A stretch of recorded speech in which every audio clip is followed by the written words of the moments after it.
What have we got? But obviously, the next issue, bit messy. Is that is that the first rose? But the colour scheme in it is just pretty bleh. There's quite a few of these where the covers are just far too busy. But you can get some quite dramatic covers in the black suit. I think it gives them a lot more scope to go darker. Not just with the tone, but also with the sort of the style of artwork. And I'll probably come to that later in one of the other series. Let's have a quick look through. Ooh, yes, the battle for the suit. Was it the other way? Or was it the suit's battle for Peter Parker? That's quite stylistic artwork there, in the way the costumes are drawn. Of course, I'm just talking out my arse. I'm just saying, you know, in my opinion. Fat spider arc, I don't get that. I can see someone finding his arms, but you know, I don't know. Maybe they've made up their own suit. Super fat fan. Any more in this pile? Oh, there's one more, but I just flipped through. Oh, Secret Wars 2. I read that quite recently. Actually, quite a good storyline. What did I say that before? Read it with, it's a bit like reading Infinity now really. Read it all, most of the crossovers, and they all fit in quite well. The Beyonder does go through quite a bit of a journey, tries lots of different things. It's more the heroes that come across as the doofuses, because they just don't know how to deal with him other than give him a good kicking, or try to give him a good kicking. But it's an interesting ending as well. It's not quite a cop out, because there's a kind of epilogue to it, which is nice. But yeah, it wasn't just like, oh, the Beyonder comes to Earth to search for love. It's a lot more than that. And yeah, I was surprised. I was nicely surprised. I liked it.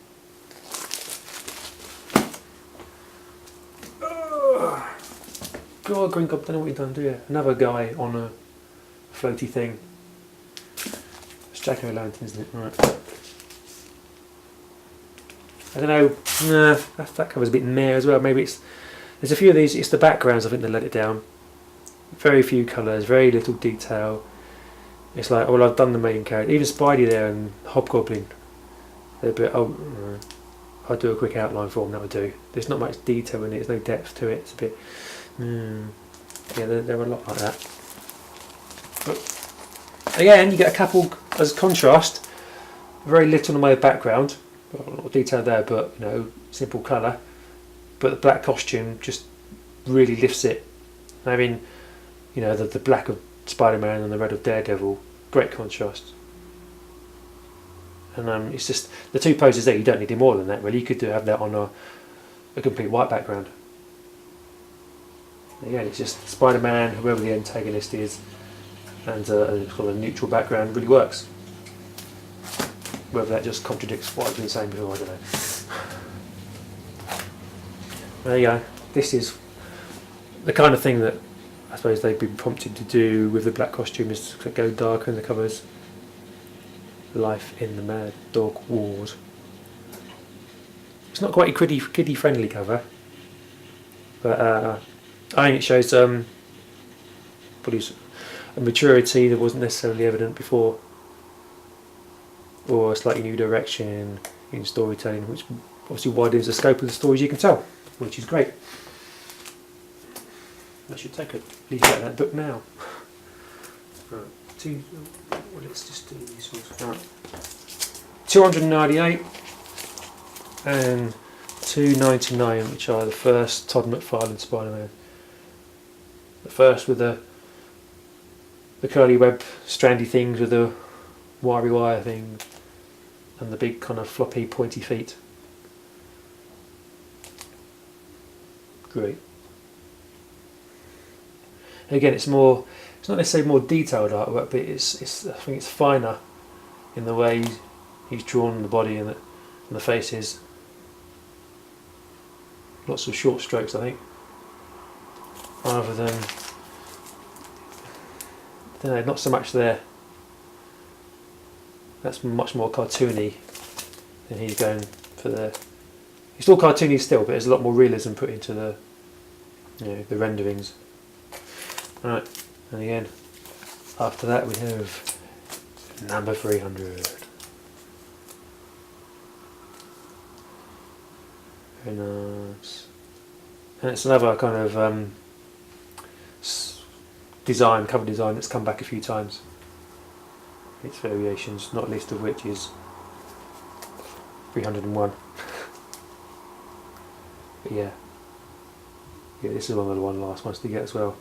I think I got it for about 36 quid in the end, which was a bargain compared to what it was going in other auctions at the time. Very glad to tick that one off the list. Although I don't know, they call it it's like the birth of Venom, but you don't actually see Venom in it.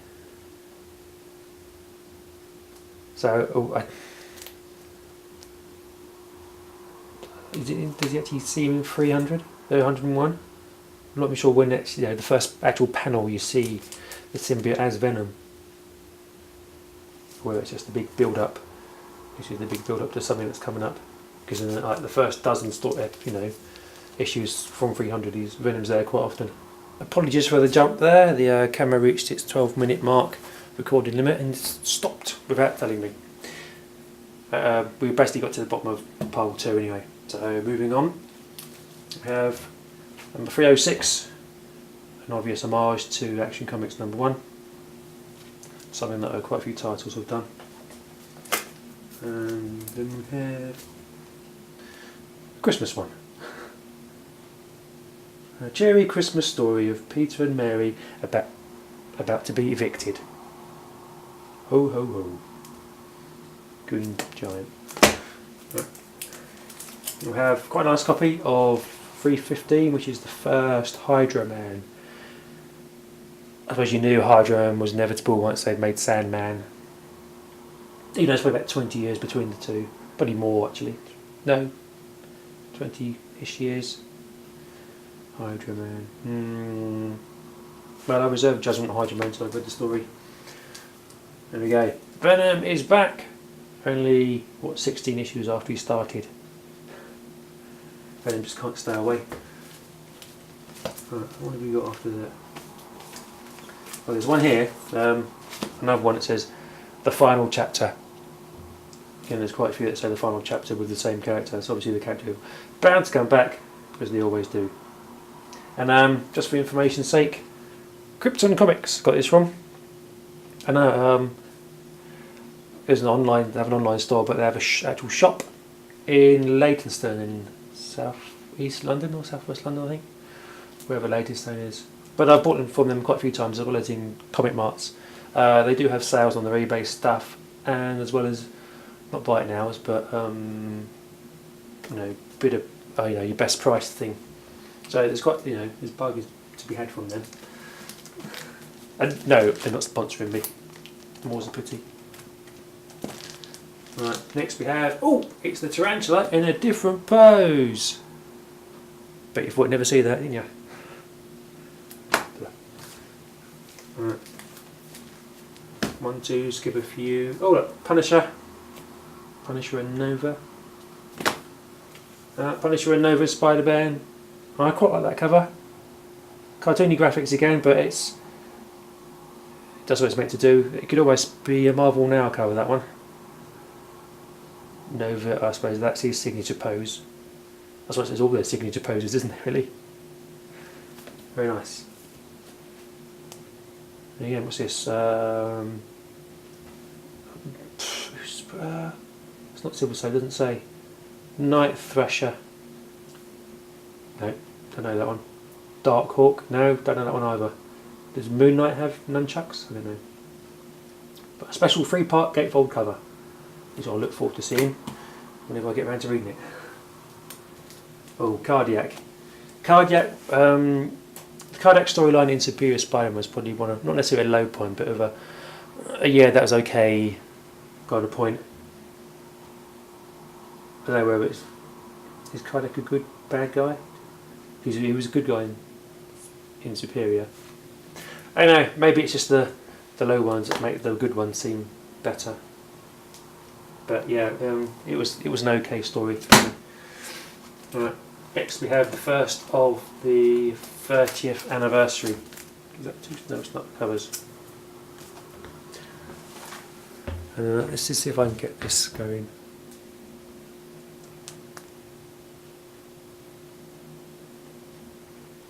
I mean, this was cutting edge in the 90s. Did it say I think it's 92. It says on the corner. And you think what they can do now with the 3D covers. Full colour, 3D. That's just your bog standard laser hologram. Effective though, very good at the time. Still quite collectible. Right, let's move down a bit. Venom again. Oh yes. What is that? 365. Oh, 10 issues later, and it's still, I suppose it's still the same year. March. So that's really December, isn't it? The previous year, because it's 3 months ahead, isn't it? So it's still the 30th anniversary. They have a nice goldy foily cover. Here we go. Spidey and Venom's the final confrontation. Until the next time. Oh. Where would comics be if you didn't have recurring characters? Of course, recurring characters mean nothing in the films because they spend half the film creating a character and you have them die at the end. Pointless. Right. As I said in previous videos, this is where it all started for me, collecting Spidey seriously. And it was on 390. They had polybag with the free bonus comic, a preview of the upcoming Spider-Man cartoon series, which I think is yet to be beaten in terms of quality. I've read recently, someone made a comment somewhere, that if you keep the comic in the bag with the board, the original, like this bag, not this bag, actually damages the comic. I don't know if anybody has any comments on that, whether it does or not. Because if the comic in the bag with the board damages the comic, then I'll take the comic out of the bag, but keep it in the bag with the board, but keep the other comic in, you know. I'll just take that one out, leave the other one in it, but have it with it in the bag. But moving on.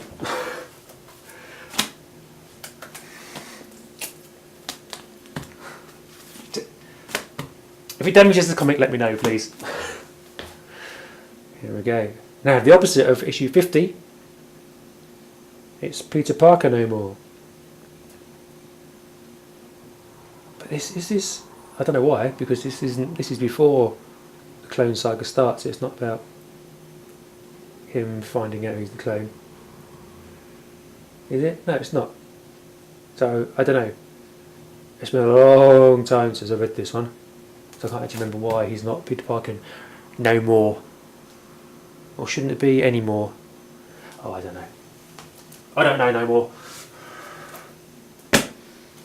Here we go with having a story split over 2 series, and then another story split over the other 2, and then another story starts and the pairing changes. It's like, oh. Moving on again, we have almost done now. I don't know if this is the first issue of her in as Stunner, who has just come back into Superior Spider-Man, completely unexpectedly. I don't think she was actually his wife, but I think this story or the next, I think she appeared twice before the end of the original run in 2 stories, and I think the second time was in a kind of revenge story. So hopefully this current storyline will not be like too much of a retelling of that. But it's interesting nonetheless. So let's see how that turns out. Okay. We'll glance over the Clone Saga stuff. It's far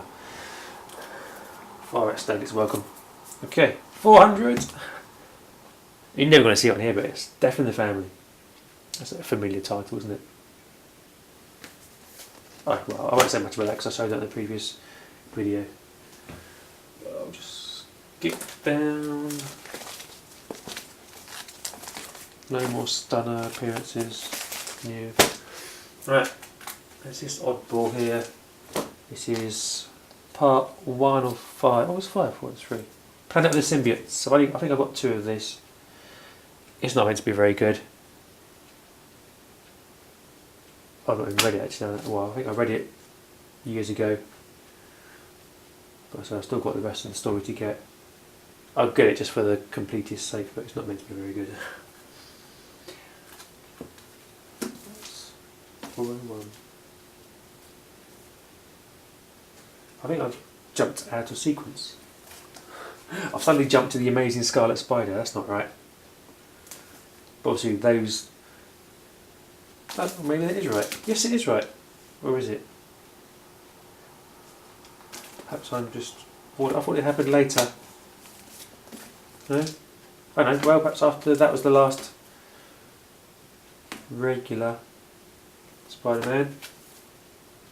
And then he. Yeah, I go on slightly. Those last 5 issues were in reverse order. So I'm looking at 401 where the others were underneath it. So yeah, 406 is kind of the end of Peter Parker the first time, and the introduction of the new Dr. Octopus, the Lady Octopus. I can't remember where she got the arms from. And then you get annual symbiotes comes in there somewhere. Amazing Scarlet Spider. And then Scarlet Spider becomes the Amazing Spider-Man. And you get the return of the Amazing Spider-Man with the redesigned costume. Oh, and the return of Sandman. Yeah, it's because I reversed the order of the comics. Just flick through these quickly. The return of Kane. It went not so long ago. That's a good cover. Werewolf Carnage. Huh. So is it the Amazing Spider Carnage maybe? Yeah, that's a great one. I remember saying about symbol covers with white background. I saw somebody else said that recently in a video I watched. I think it was Spaceman. Yeah, sometimes simpler is better. Toy Wars. Heroes Farewell. I'm not sure what that was about. I don't know if it's a reference to something that's actually happened. I don't know. Part 3 of Revelations. That's a big storyline. They changed the Lego again. Let me just jump to the end. We're 435, part of the Identity Crisis. If he can't be Spider-Man, not sure who he's going to be. Who is it? Ricochet. I think the previous issue was actually called The Amazing Ricochet. Look. Yes. That's quite a nice cover. Bursting through the spider face.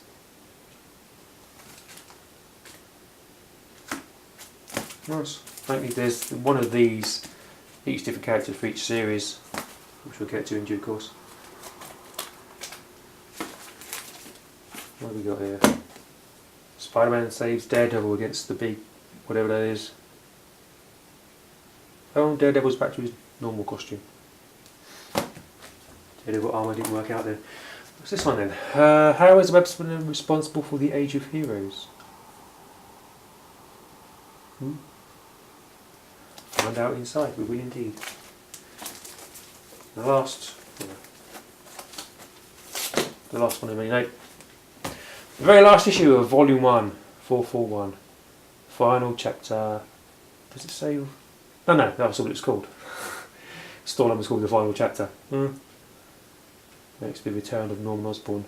It was behind the scenes all along. And will be again, at least twice, I think, in Volume 2.